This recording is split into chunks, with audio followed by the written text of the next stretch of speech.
So, Ballerina is a spin-off of the John Wick film series, taking place between chapters 3 and 4. So basically everything before all the big stuff goes down with John Wick in the final film. And I will say, for being like a detour by director Len Weissman, who directed the Underworld films, this is kind of like a neat little way of like exploring more of like the John Wick world, because there's all the various sects and the different types of killers, and this one kind of explores more of the Ruscaroma of like the ballerina school that trains assassins, which we did see like a little bit more of in like in 3 and 4.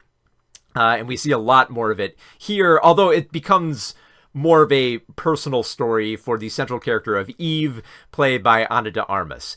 Now, the easy comparison I think that a lot of people are going to make with this film is, is a kind of like comparable to Furiosa, in how it kind of became like an offshoot of Mad Max and focused on a woman with like a more central arc and a desire for revenge. And it does have shades of that, and I do like that they take it in a different direction, even though this is written by Shay Houghton, who also wrote John Wick 4.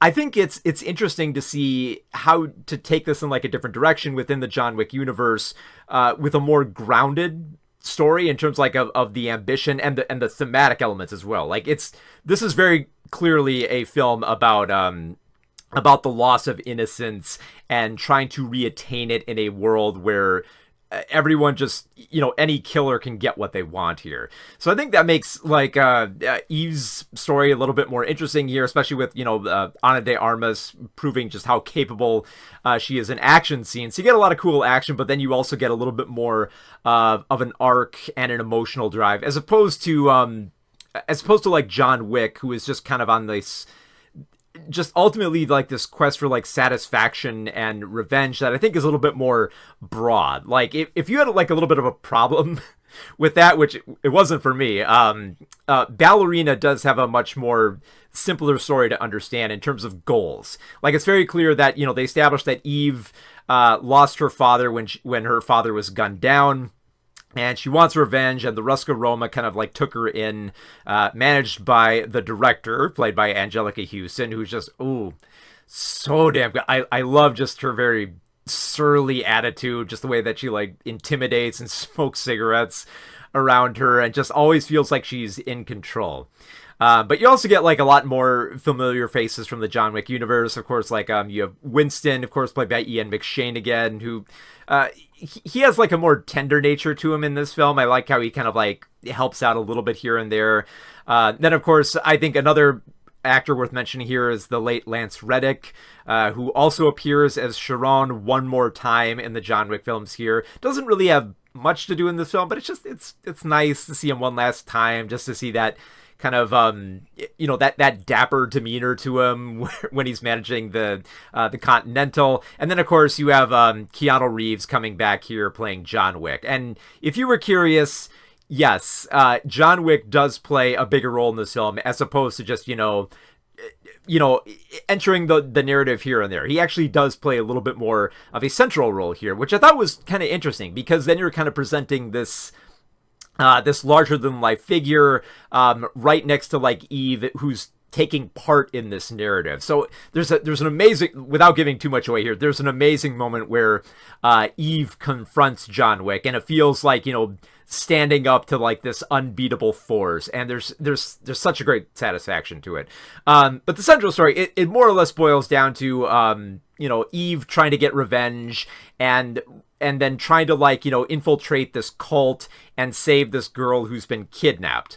And it's a pretty, when you look at it on that basis, like the story is not that not that original. It's just like an action film where you're trying to save a little girl. You've probably seen tons of action films like this before, but what makes Ballerina so interesting is the fact that you can have that type of story and still work it within the John Wick universe with all of its hallmarks. So, of course, a lot of people go into John Wick films, they expect great action sequences here, and Len Wiseman definitely delivers them. There's so many fantastic sequences of people using all kinds of weapons, and not to mention like a great sense of humor that's never too overdone.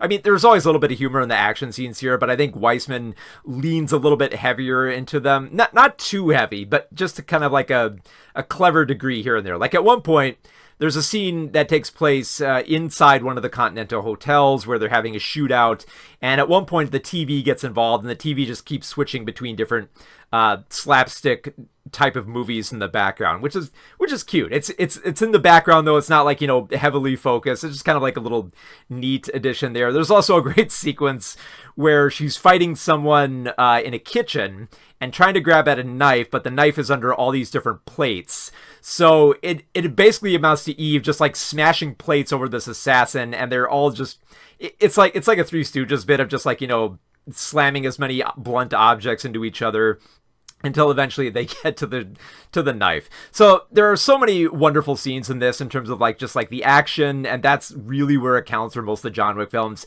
But I will say, like, the biggest selling point I think for this film is probably there's a great scene that involves flamethrowers. Two flamethrowers in a duel of flamethrowers in like a small town streets, and just the way that it's shot is just incredible.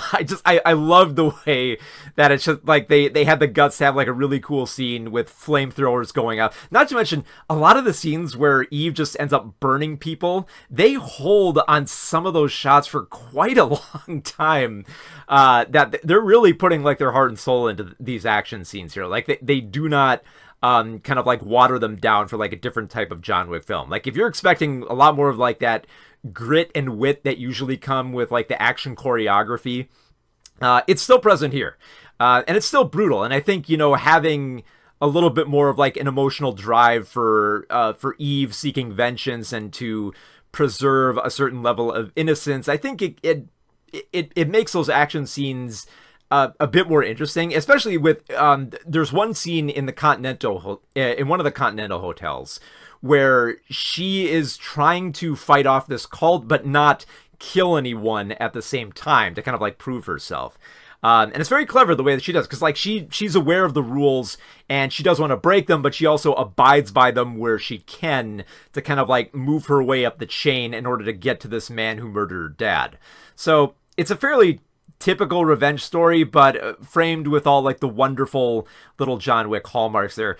But also a lot more character, I think, went into like some of the action scenes too. Like in particular, I went over how like there's the flamethrowers, but there's also a great use of like ice in this film. Not just because like the climax takes place in a little snowy town with all these different assassins living in this village, but there's also an early scene at a nightclub where there's just ice all over. So you get these great scenes where like, she's almost kind of like trying to like skate on heels and sliding around and like taking like, the tools used for like chopping up ice and using them to brutalize her opponents. Just fantastic, great usage of elements there with like just, it's fire and ice basically, and the film used it brilliantly, and I love how like they rope it into the John Wick universe. It never feels like it's trying to make events line up perfectly. It does very much, much like Furiosa, it does feel like you're getting Eve's story and not just having like Eve as kind of like a background character within John Wick's world. Because if you watch Chapter 4, you know what happens to John Wick, but with Eve, it kind of feels like this is almost kind of like a start to her own series of films, which I would honestly love to see. I would love to see just the John Wick universe kind of like continue with Eve, just because I think like she's such an interesting character for her own motivations and drive that are set up in this film, which could, in the same way with John Wick, carry into other films about trying to preserve that innocence in this kind of like never-ending fight in a world that just values assassins and murderers more than anything else. So yeah, it definitely does disappoint. If you're a John Wick fan and you're just going for action, you'll get all that. You'll get all the great humor that comes with it, all the brilliant brutality that comes with it. And Ana de Armas is actually pretty damn good for showing a little bit more I mean, Keanu Reeves' character of John Wick doesn't show the most emotion. It feels like he's just kind of like playing up his lines a lot more, especially within Ballerina. He's definitely playing up like the blunt and simplistic nature of the lines he's been given here. But the character of Eve, I think, is given a little bit more emotional depth, where she's fascinating to watch follow as she kind of like tries to find something better in this world while still defending herself from all these different killers. So it's a lot of fun.